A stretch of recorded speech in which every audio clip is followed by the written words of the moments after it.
Olá, as Assembleias Legislativas de pelo menos 2 unidades da Federação, do Distrito Federal e de Tocantins, passaram a discutir projetos de lei que reconhecem as atividades de colecionadores, atiradores e caçadores como atividades de risco para fins de concessão de porte de arma, ou seja, para justificar perante a Polícia Federal a solicitação de autorização para o porte de arma, enquadrando-se nas disposições lá do artigo 10 do Estatuto de Desarmamento, que faz a exigência dessa demonstração de ameaça à integridade física ou exercício profissional de risco. Isso vem sendo tratado como uma solução para a questão do porte de arma dos atiradores, que pende aí de uma regulamentação pelo governo federal há bastante tempo e que hoje, diante dos movimentos no âmbito do Poder Judiciário que são adotados sempre que o governo tenta avançar qualquer coisa na pauta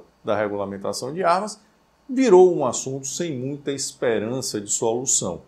A ideia de se fazer isso no âmbito dos estados, nas unidades federativas, passou a ser vista como uma alternativa para solucionar essa questão e não ficarmos mais na dependência do governo federal. Mas será que as unidades da federação podem de fato fazer isso? Isso é uma solução? É isso que a gente vai ver neste vídeo, mas não sem lembrar você que gosta desse tipo de tema, que gosta dessas abordagens, que se inscreva aqui no canal e ative suas notificações para ficar informado, acompanhar essas discussões que nós trazemos aqui com bastante frequência. Se você não quiser perder nenhuma notificação, veja aqui na descrição do vídeo o link para o nosso grupo de notificações no Telegram, em que são postados todos os avisos sobre os conteúdos que são aqui disponibilizados. E claro, se você gostar do nosso conteúdo, não deixe de registrar sua avaliação, compartilhá-lo e deixar aqui o seu comentário. E se além disso você quiser ter acesso a benefícios exclusivos, avalie se tornar um membro aqui do nosso canal. A questão do porte de arma dos atiradores vem se arrastando, como nós sabemos, há bastante tempo no âmbito do governo federal. Desde que começou o governo do presidente Jair Messias Bolsonaro, havia uma expectativa generalizada de que finalmente aquilo que consta lá do Estatuto do Desarmamento,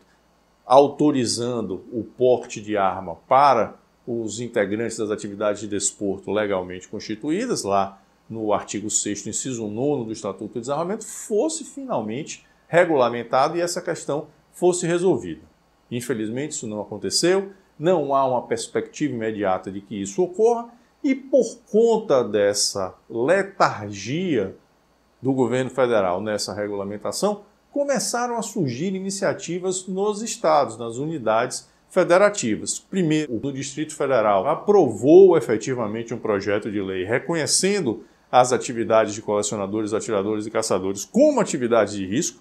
Esse projeto foi já para a sanção do governador, não se sabe ainda se será sancionado ou não, mas já foi formalmente aprovado. E no Tocantins, justamente pela inspiração nesse projeto do Distrito Federal, houve a apresentação também de projeto no mesmo sentido, na ideia de se reconhecer que as atividades de colecionadores, atiradores e caçadores são atividades de risco e, com isso, permitir os integrantes dessa categoria requeiram, junto à Polícia Federal, autorização para porte de arma. Esse tipo de iniciativa merece 3 análises diferentes. Uma midiática, uma política e uma legal.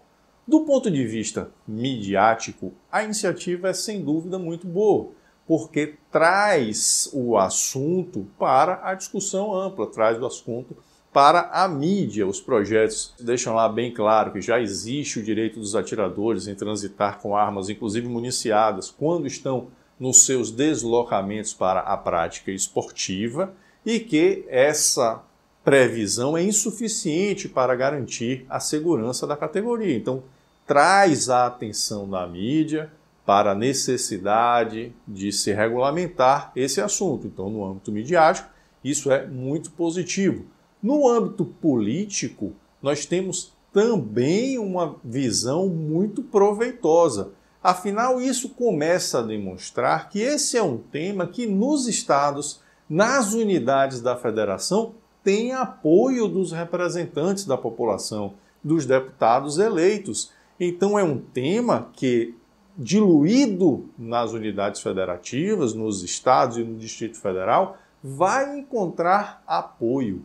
Então isso diminui a resistência que eventualmente se ponha a esse tema no âmbito do Congresso. Afinal, se nos estados os representantes eleitos são favoráveis a essa matéria, torna-se muito mais fácil que ela seja também aprovada no Congresso. Se isso se espalhar, se tornar uma realidade no âmbito dos estados, nós poderemos sim colher frutos muito positivos na regulamentação futura desse tema ou até mesmo em projetos de lei que passem a tratar disso de forma mais objetiva. No entanto, quando nós passamos à nossa terceira esfera de análise, que é justamente a esfera jurídica, infelizmente nós não temos uma boa perspectiva. Isso porque, tecnicamente, essa regulamentação não poderia ser feita pelos estados. A nossa Constituição Federal, em seu artigo 22, inciso 1º, diz ser competência privativa da União legislar sobre matéria penal. E a questão do porte de armas se insere nesse contexto de matéria penal, porque nós temos no Brasil o crime de porte ilegal de arma de fogo. E só não se configura esse crime quando existe uma autorização expressa. Então é preciso que o legislador conceda uma autorização para afastar o crime. Logo, a concessão dessa autorização precisa ser feita na mesma esfera daquela legislação que previu este delito. Consequentemente, excepcionar ou criar os critérios para o acesso legal ao porte de arma passa a ser competência privativa também da União.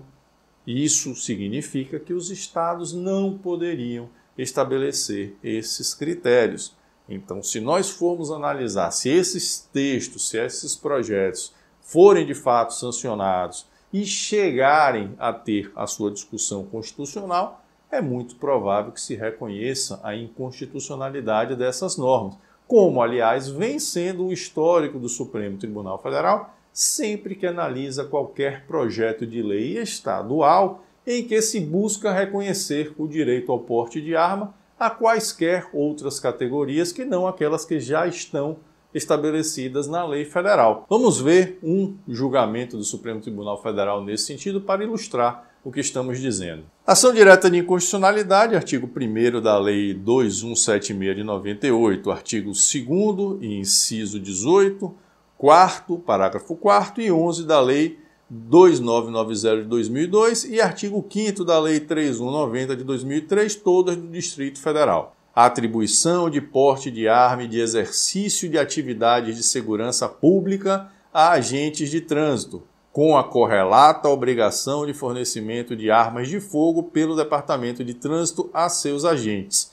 Inconstitucionalidade formal, competência da União para definir os requisitos para a concessão do porte de arma de fogo e os possíveis titulares de tal direito. Artigos 21, inciso 6º e 22, inciso 1º da Constituição Federal. E aí na subementa no item 1, o porte de arma de fogo não constitui ilícito penal nas hipóteses previstas em lei federal, porquanto compete à União legislar privativamente sobre direito penal, bem como autorizar e fiscalizar a produção e o comércio de material bélico, o que alcança a disciplina do porte de armas de fogo, artigos 21, inciso 6º e 22, inciso 1º da Constituição Federal. E aí no item 2, o porte de arma de fogo, seus possíveis titulares, porque afeta a política de segurança pública de âmbito nacional, possuem requisitos que cabe à União regular, inclusive no que se refere a servidores públicos estaduais ou municipais, em prol da uniformidade da regulamentação do tema no país.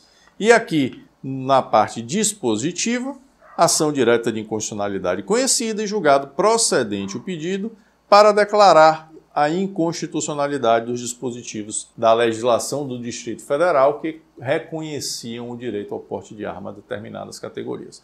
Portanto, nós vemos aqui que o Supremo Tribunal Federal já tem posicionamento fechado sobre isso. A questão das exigências, das possibilidades de concessão do porte de arma se insere nas atribuições exclusivas da União. Portanto, os estados, infelizmente, não podem fazer isso. É muito difícil que essa questão seja resolvida logo. Esse julgamento que vimos aqui é de legislações bastante antigas, lá de 1998, inclusive. É um processo que demora, né? As ações diretas de inconstitucionalidade para terem um mérito julgado levam bastante tempo, mas já é um posicionamento consolidado, o que muito provavelmente pode acontecer caso os estados aprovem essa legislação, se consiga no âmbito do Supremo Tribunal Federal liminares em medidas cautelares que vão suspender a eficácia dessas medidas e isso não vai ser implementado. Então nós temos, dentre essas três leituras, duas positivas, que é do aspecto midiático e do aspecto político, demonstrar força política, mas uma, infelizmente, negativa, que é a análise jurídica. Lamentavelmente, a possibilidade de se fazer isso no âmbito dos estados, ela não é uma possibilidade real, ela não é uma possibilidade concreta. Então, muito provavelmente, nós não tenhamos, de fato, os avanços materiais nesse tipo de medida. Muito obrigado por sua atenção, espero que tenha gostado demais desse conteúdo. Reitero aqui os pedidos para que interaja conosco. Curta, compartilhe, comente, se inscreva, ative suas notificações e se quiser ter um contato mais próximo, desfrutar de benefícios exclusivos, avalie se tornar um apoiador do canal. Um forte abraço e até o nosso próximo encontro.